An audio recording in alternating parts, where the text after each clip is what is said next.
नमस्कार दोस्तों, कैसे आप सब लोग। उम्मीद करता हूँ शानदार ज़बरदस्त होंगे। इसी के साथ आपका स्वागत है आपके अपने यूट्यूब चैनल डीयू ज्ञान मैथमेटिक्स में। तो दोस्तों, आज का हमारा टॉपिक है फिजिक्स।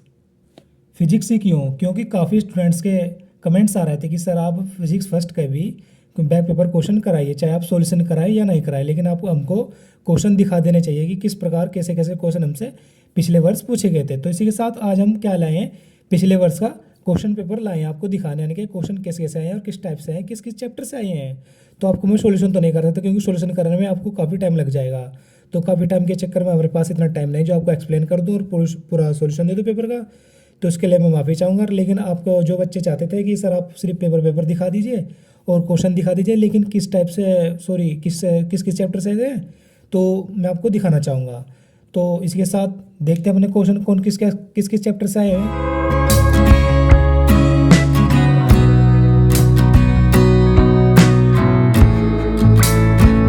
दोस्तों, आपको एक बात बता दूं पहले, मैं पेपर बताने से पहले, जो हमारा पेपर आएगा बैक पेपर, जैसे मैंने फर्स्ट सेमेस्टर में पेपर दिया था, सेम टू सेम हूबहू उसी टाइप के क्वेश्चन आएंगे। मतलब 5 क्वेश्चन आएंगे। पहले क्वेश्चन में एक नंबर के क्वेश्चन होंगे, जिसमें हम 12 क्वेश्चन दिए होंगे और हमें 10 क्वेश्चन करने होंगे, जो 10 नंबर के हो जाते हैं। फिर जो सेकंड क्वेश्चन आएगा उसमें हमें 7 क्वेश्चन मिलेंगे, जिसमें से हमें 5 करने होंगे, प्रत्येक क्वेश्चन 2 नंबर का होगा। फिर जब तीसरा क्वेश्चन आएगा उसमें भी हमें 3 क्वेश्चन मिलेंगे, 3 में से हमें 2 क्वेश्चन करने होंगे और एक क्वेश्चन 5 नंबर का होगा। जब चौथा क्वेश्चन आएगा उसमें भी हमें 3 क्वेश्चन मिलेंगे, लेकिन उसमें से हमें 2 करने होंगे, उसमें वो भी 5-5 नंबर के होंगे। जब लास्ट 5वां क्वेश्चन आएगा उसमें भी हमें 3 क्वेश्चन मिलेंगे, वहाँ से हमें 2 ही क्वेश्चन करने पड़ेंगे, चाहे कोई सा कर ले, प्रत्येक क्वेश्चन 5 नंबर का होगा, क्वेश्चन नंबर 5 में। ठीक है, तो इसके साथ करते हैं अपने इस पेपर को स्टार्ट। कैसे? देखो क्या दिया है, किन्हीं 10 खंडों के उत्तर देना है सबसे पहले। ठीक है, तो पहला क्वेश्चन क्या दिया, उस भौतिक राशि का मात्रक ज्ञात कीजिए जिसका वी में सूत्र क्या है, m की पावर 1 है और l की पावर -1 और t की पावर -1 है। तो आप देख सकते हैं यह किस भौतिक राशि का वी में सूत्र है। तो आप बता सकते हैं, आप जहाँ से अपने नोट्स बनाए हो, अपने कॉलेज में पढ़ाई की हो, अपने नोट्स वगैरह बना रखे हो, अब यह बुक से देखकर बता सकते हैं किसका वी में सूत्र होगा। ठीक है, तो दूसरा क्वेश्चन क्या पूछा था, कण की वृत्ति गति किस दिशा में होती है, यानी कि जो कण होता है उसकी वृत्ति गति होती है किस दिशा में होती है। फिर नेक्स्ट क्वेश्चन क्या था, उष्मा का विमेय सूत्र है, यानी कि हीट का विमेय सूत्र क्या होता है। विमेय सूत्र माने मतलब जैसे ये क्या है, हमारा विमेय सूत्र है। यहाँ पर इसने क्या दे दिया, हमारे पास भौतिक राशि दे दी और इसका विमेय सूत्र पूछ लिया। और यहाँ पर पहले क्वेश्चन में क्या किया इसने, विमेय सूत्र दे दिया और भौतिक राशि हमसे पूछ ली थी। ठीक है, तो नेक्स्ट क्वेश्चन क्या है, फोर्थ, सदिश यानी कि सदिश वेक्टर ए और वेक्टर बी के परस्पर लंबवत होने की शर्त बताइए। तो आपको पता होगा जो हमारे पास सदिश वाला चैप्टर है उसमें ये सभी दिया हुआ है, यानी कि क्या शर्तें हैं उसकी क्या होने की, लंबवत। ठीक है, बल आघूर्ण का भौतिक महत्व क्या होता है, और एक लुढ़कती हुई डिस्क की कुल गतिज ऊर्जा के लिए व्यंजक लिखना है हमें, और कोणीय विस्थापन को परिभाषित कीजिए। किसको? कोणीय विस्थापन को। और केंद्रीय बल को परिभाषित कीजिए। फिर नेक्स्ट क्वेश्चन हमारे पास क्या है, पलायन ऊर्जा से आप क्या समझते हैं, कौन सी पलायन ऊर्जा। तो क्षेत्रीय प्रसार गुणांक बीटा तथा आयतन गुणांक आयतन प्रसार गुणांक गामा में संबंध लिखना, यानी कि जो क्षेत्र प्रसार गुणांक होगा और आयतन प्रसार गुणांक होगा उनके बीच हमें क्या लिखना होगा, संबंध, यानी कि क्या किसमें रिलेशन है इसमें। ठीक है, और एक गर्म ठोस के अस्थायी अवस्था से आप क्या समझते हैं, क्या है, एक गर्म ठोस के अस्थायी अवस्था से, अस्थायी मतलब जो टिकी रहेगी अवस्था उसकी, यानी गर्म ठोस, जो हमारा ठोस होगा और गर्म होगा उसकी अस्थायी अवस्था से आप क्या समझते हैं, इसकी डेफिनेशन देनी है हमें। ठीक है, और फिर लास्ट क्वेश्चन क्या हो जाता है, प्रतिबल को परिभाषित कीजिए। किसको? प्रतिबल। यहाँ भी डेफिनेशन किसकी लिखनी है, प्रतिबल की। ठीक है, आप जो हमारे फिजिक्स की बुक है उसमें सभी टॉपिक वाइज क्वेश्चन मिल जाएंगे आपको, लेकिन आपको देखना पड़ेगा जब आपने नोट्स बना रखे होंगे, जो कॉलेज में कराएंगे पढ़ाया होगा आपको, आप वहाँ से भी इनको नोट्स कर देख सकते हैं। ठीक है, तो हमारे पास फर्स्ट क्वेश्चन कंप्लीट होता है, किस किस चैप्टर से देख लिया होगा अपने कौन कौन से आए हैं, और एक नंबर के क्वेश्चन हमसे हैं। और ये 12 क्वेश्चन है, 12 में से हमें 10 करने होंगे पेपर में। ठीक है, जो कि 10 नंबर के हो जाएंगे। फिर आता है हमारे पास नेक्स्ट क्वेश्चन, कौन सा, क्वेश्चन नंबर 2। क्या दिया है, किन्हीं 5 खंडों को उत्तर देने हैं। तो पहला खंड में क्वेश्चन क्या दिया हमें, दाब किसे कहते हैं तथा इसका मात्रक और विमा लिखिए। किसको? दाब का। तो दाब का डेफिनेशन लिखनी है, यानी कि प्रेशर की, उसका मात्रक और विमा लिखना है। फिर नेक्स्ट क्वेश्चन क्या देता है हमें, यंग प्रत्यास्था गुणांक को परिभाषित करना है, यानी कि इसकी डेफिनेशन लिखनी है और इसके मात्रक भी लिखना है। किसका? यंग प्रत्यास्था का।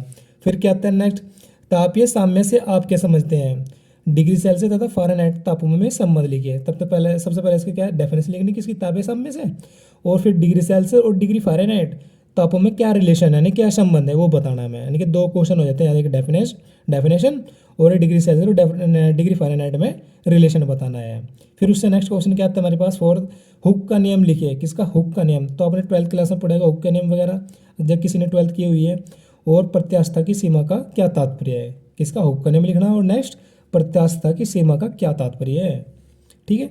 और फिर नेक्स्ट, सदिश किसे कहते हैं, और सदिशों के समांतर चतुर्भुज का नियम लिखिए। सदिशों के समांतर चतुर्भुज का नियम भी लिखना है हमें, ठीक है। फिर नेक्स्ट क्वेश्चन क्या आता है, न्यूटन का गुरुत्वाकर्षण का नियम लिखिए। किसके? न्यूटन का गुरुत्वाकर्षण का नियम लिखना है। और जी का मात्रक निकालिए, यानी कि जी का जो मात्रक होता है, जो क्या होता है, गुरुत्वाकर्षण नियतांक होता है हमारे पास जी, कैपिटल जी, ठीक है। और जो स्मॉल जी होते हैं वो गुरुत्वीय नियतांक होता है, गुरुत्वाकर्षण नियतांक होता है हमारे पास कैपिटल जी, ठीक है। और उसका मात्रक निकालना है हमें, ठीक है। जो उसका फॉर्मूला होता है, जो उसका मात्रक के रूप में आता है, वो हमें निकाल कर दिखाना है आखिर आया कैसे है ये, ठीक है। तो फिर नेक्स्ट क्वेश्चन क्या दिया था इसने में, कौन सी माप अधिक होगी, अधिक यथार्थ है, यानी कि अधिक होगी कौन सी, ये या कौन सी, ठीक है। और तर्क सही बताना आपको, अपने उत्तर के पक्ष में तर्क भी दीजिए, यानी क्यों होगी ये, तर्क मतलब आखिर हुई क्यों ये होगी, क्या होगी या ये होगी, आपको बताना होगा, ठीक है। और फिर नेक्स्ट क्वेश्चन क्या दिया था उसने हमें पिछले साल पेपर में, किन्हीं दो खंडों को हल करें, क्वेश्चन नंबर 3 में। तो मैंने बोला था 3 खंड दिएगा और 3 में से हमें 2 करने होंगे।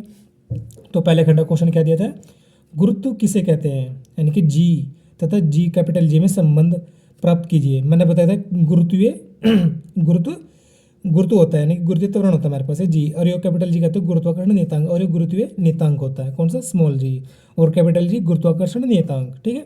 इनके बीच में हमें रिलेशन दर्शाना है, और उसकी स्मॉल जी के यानी कि इसकी गुरुत्व की डेफिनेशन लिखनी है, ठीक है। 2 क्वेश्चन हो जाते हैं यहाँ पर, डेफिनेशन और इनके बीच में रिलेशन बताना है, ठीक है। कार्य ऊर्जा प्रमेय लिखिए तथा इसका निगमन कीजिए। किसका? कार्य ऊर्जा प्रमेय लिखनी है और उसका निगमन करो। निगमन मतलब उसके ऊपर थोड़ा मैं एक्सप्लेन करना होगा, किसके ऊपर? कार्य ऊर्जा प्रमेय के ऊपर, ठीक है।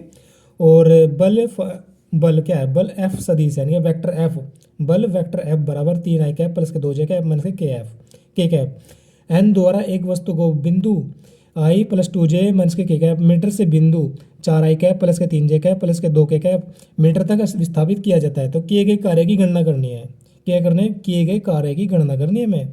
ये बल दे दिया और ये बिंदु दे दिया हमें और इतना विस्थापित कर, तो इसके किए गए कार्य की गणना ज्ञात करनी है हमें।